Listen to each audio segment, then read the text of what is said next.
अस्सलाम वालेकुम, मैं शाहिद हुसैन हूँ। आप मेरा यूट्यूब चैनल देख रहे हैं। कराची में ख़ासतौर पर तजावज़ात के ख़िलाफ़ ऑपरेशन और बेशुमार मामलात को मैं कवर करता हूँ और वो तमाम चीज़ें रिपोर्ट करने की कोशिश करता हूँ जो अदालतों में आती है, लेकिन पूरी मीडिया पर रिपोर्ट नहीं हो पाती, या अगर हो पाती हैं तो लोग ज़ाहिर बर वक्त नहीं देख पाते। तो इसलिए मैं अपने यूट्यूब चैनल के ज़रिए ना सिर्फ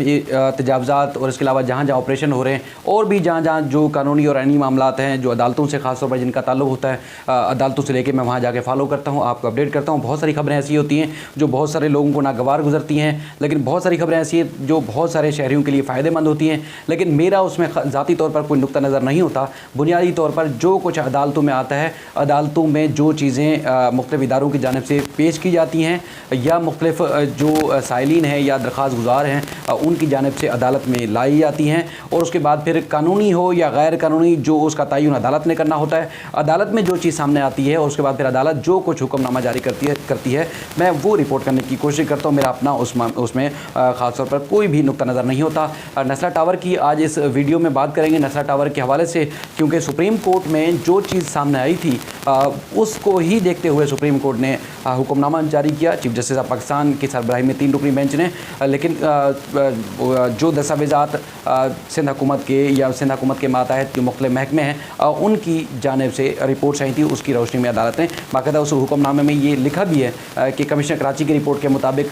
जो नस्ला टावर का जो कुछ हिस्सा है वो इतना इस हद तक गैर कानूनी है, यानी कि सर्विस रोड पे बनाया गया है, और कमिश्नर कराची ने ये बात तस्लीम की थी, जिसके बाद ही सुप्रीम कोर्ट ने तोड़ने का ऑर्डर दिया। लेकिन खुशाइन बात ये थी कि सुप्रीम कोर्ट ने उन तमाम मुतासिरीन को मुआवजा देने का, यानी कि जो बिल्डर है वो इस चीज़ का, क्योंकि गैर कानूनी तामीरात का ज़िम्मेदार उसको ठहराया गया है, लेकिन बुनियादी तौर पर जो यहाँ के शहरी हैं या जो भी आइन और कानून की पासदारी रखने वाले लोग हैं वो समझते हैं कि ना सिर्फ बिल्डर अगर गैर कानूनी तामीरात हुई है तो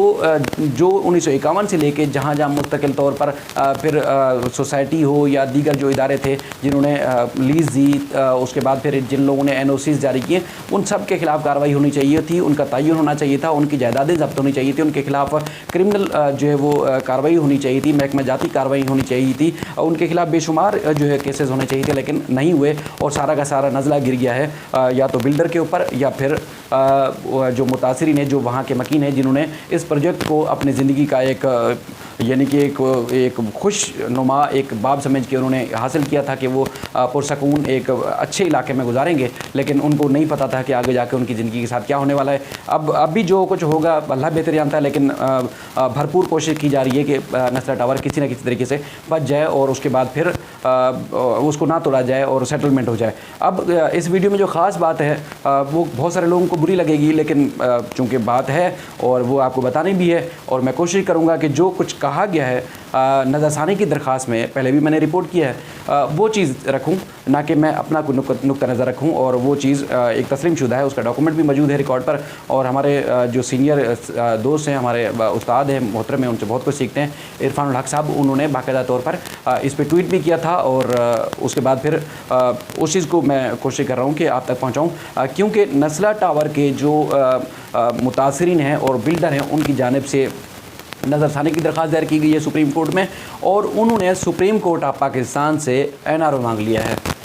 अब हैरान हो जाएंगे, सुप्रीम कोर्ट से NRO कैसे हो सकता है? NRO उन्होंने बिल्कुल मांगा है, और उन्होंने हवाला दिया है अपनी नज़रसानी की दरख्वास्त में कि बहरिया टाउन ने चूँकि जो ज़मीन उसको इलाट ही नहीं हुई थी, उसके बाद फिर बहरिया टाउन ने बेशुमार ज़मीनों पर कब्ज़ा किया। सुप्रीम कोर्ट में इस बात का तयन हुआ कि बहरिया टाउन ने गैर कानूनी कब्ज़ा किया, गैर कानूनी तौर पर प्रोजेक्ट्स खड़े किए, गैर कानूनी तौर पर अपनी तहवील में ली ज़मीन, और ज़मीन जो है वो अगर कोड़ियों के मूल जो है वो उन्होंने ली थी, अपनी तहवील में ली थी, उसके बाद फिर अब वो अरबों रुपए की ज़मीन हो चुकी है। उसके बाद फिर बहरिया टाउन को चूँकि सुप्रीम कोर्ट ने उनको, बहरिया टाउन को भी सुप्रीम कोर्ट ने NRO दिया, यानी कि सेटलमेंट किया, और उसके बाद फिर उनसे बहरिया टाउन से तकरीबन 460 अरब रुपये जो है उनको जुर्माना आयद किया, और वो किस्तों की सूरत में तकरीबन 2 अरब या इतना वो किस्तों की सूरत में सुप्रीम कोर्ट में अदा करें। तो लिहाजा वो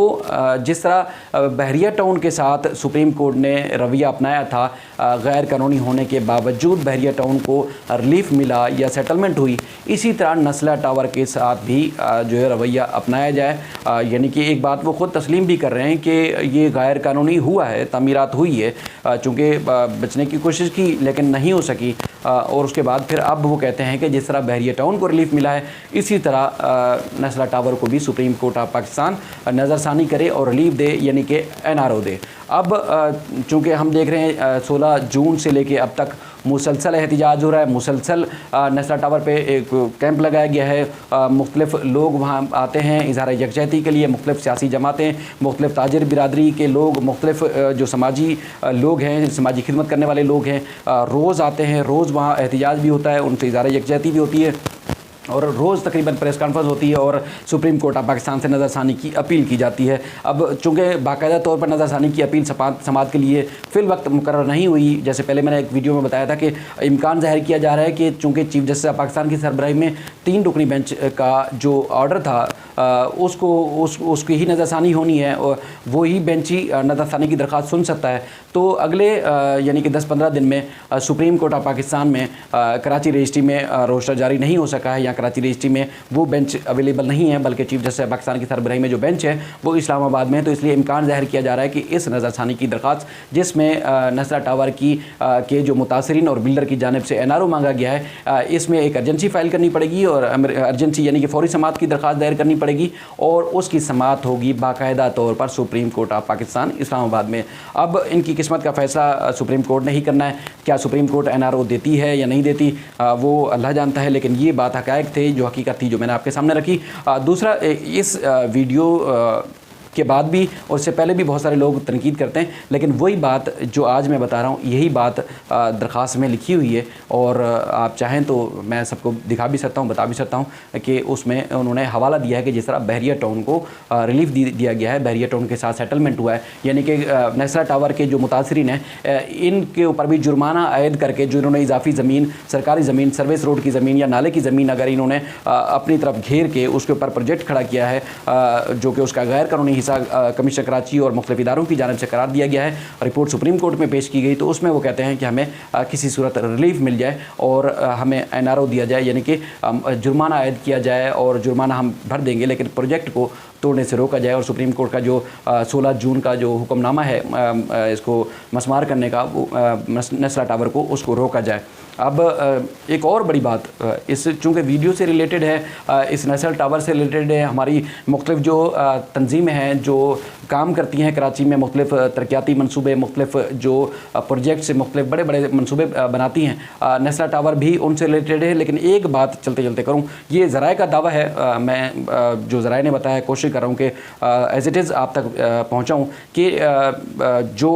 नस्ला टावर को बचाने के लिए तमाम जो हमारी जो बिल्डर्स एसोसिएशन है, यानी कि आबाद और दीगर, वो बचाने के लिए क्यों निकली हुई हैं, वो सर धड़ की कोशिश या सर की बाजी क्यों लगाई हुई है, इसलिए कि अगर नस्ला टावर अगर टूट जाता है, मसमार कर दिया जाता है, मसमार हो जाता है, तो उसके बाद फिर चूँकि नस्ला टावर का हवाला देकर इस तरह की जिस तरह नज़ीर के तौर पर मुख्तलिफ केसेस की जो वो रखी जाती है, दूसरे केसेस में हवाले दिए जाते हैं, तो इस तरह नस्ला टावर का हवाला देकर दीगर केसों के ऊपर भी ये लागू होगा। और फिर ज़राए दावा करते हैं कि तकरीबन 85 से 90% जो मंसूबे हैं, ख़ास तौर पर आबाद बिल्डर एसोसिएशंस के,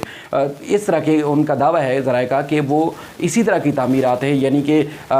या तो तामीरात गैर कानूनी है या गैर कानूनी तौर पर लीज़ हासिल करके, गैर कानूनी तौर पर जो वो NOCs हासिल करके उन्होंने तामीरात की हैं। और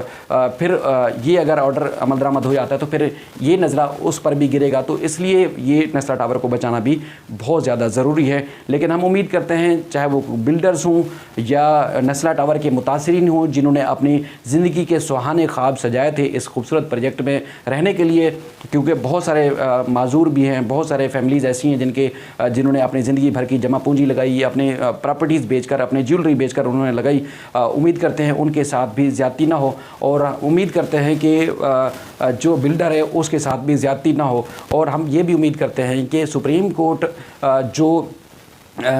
ये दोबारा जब अमल दरामद रिपोर्ट पेश की जाएगी तो उस पर उन ज़िम्मेदारों का तयन ज़रूर करेगा कि जिन लोगों के ऑर्डर पर, जिनके NOC के ऊपर, जिनकी इजाज़त के बाद ये इतना बड़ा प्रोजेक्ट गैर कानूनी तौर पर जो रिपोर्ट आई उसके मुताबिक अगर तामीर हुआ है तो उनके ख़िलाफ़ भी कार्रवाई का हुक्मनामा ज़रूर जारी किया जाएगा। और उसके बाद फिर ये मामला है सूबाई हुकूमत ने भी खास तौर पर, जैसे गुज़श्ता वीडियो में हमने बताया हुआ है आपको कि सूबाई हुकूमत ने